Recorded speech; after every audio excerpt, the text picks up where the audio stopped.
Good morning, class. This is the team Internet of Things, including Seth, John, and me. At first, I will briefly introduce the basic concept of smart city. First and foremost, the fundamental infrastructure of smart city is connection, including broadband, telephone, wireless internet connection. The ability to access and communicate information is central in a modern economy and is key to a smart city. Meanwhile, the speed of connectivity has also become increasingly important due to the large size of data transmission nowadays. Resource and energy is critical for sustaining human life.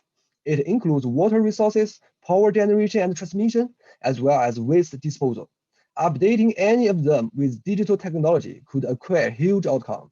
For example, according to Philips' investigation, a complete switch to smart controlled LED technology on street lights can generate savings of approximately $170 billion every year.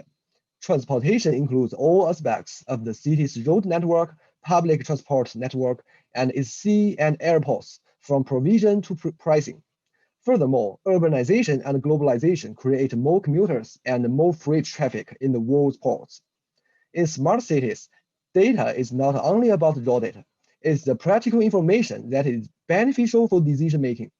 For the city authority, works such as coordinating delivery across different agencies, allocating public funds, and conducting physical planning activity could be guided by the information. Now, I will pass it off to Seth to start comparing two cities, Atlanta and Rotterdam. So we're going to compare two cities that are between 500,000 and 1 million people. We're going to compare a city from the US to a city from Europe. We're going to compare Atlanta to Rotterdam. So as I said, both cities are in temperate, deciduous areas. They differ in a lot of ways, culturally and politically, but they are quite similar in that they are of similar size. And okay, so we're going to be comparing them, as was mentioned, in 4 categories. I'm going to go over the first 2. First, we have connectivity. So Atlanta is using mainly a multi-privatized platform. So they're going through Intel and different companies that are creating a semi-public platform that will connect a lot of people. Now, as you can tell, Atlanta actually already has a lot of connection. Most people are on the internet and have a computer, and they really have a strong 5G infrastructure compared to other US cities. That said, the state of Georgia is still one of the lower states in terms of internet provisions. Now we have Rotterdam. So as the first bullet says, Rotterdam's main concerns are sea level. They are connected in that every one of the residents lives below sea level. And with that and the looming fears of kind of global warming and rising levels, is that they are very concerned about their drainage systems and their ability to withstand floods, which makes sense. So all their initiatives really center around connecting the people in their ability to respond to disaster. Now let's move on to resources and energy. So Atlanta is really focused on renewables. That said, compared to Rotterdam, it is still quite behind. It is still using less than 10% renewable energy, but it has the ambitious goal of becoming 100% by 2035. And though I didn't mention it, Atlanta is also at a latitude in which its future is affected by its ability to deal with, rising heat levels, which can lead to rising crime levels. And so later we're going to talk about some innovations that they've come up with, using gunshot noises to locate possible violent situations within the city and fight crime that is going to come with climate change.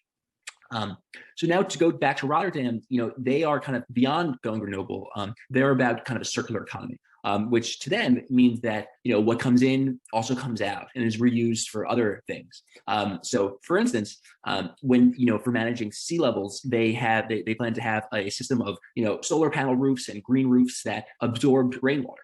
And the benefit of that is that you have this kind of buffering zone in which, if there is an extreme event, you can buffer the changes in sea level that result. And that said, though there is quite a good renewable resource focus in Rotterdam, there is still kind of legacy on nuclear and there's still some dependence. I think it was less than 10% on the country as a whole. And now I'm going to turn it over to John to talk about the transportation.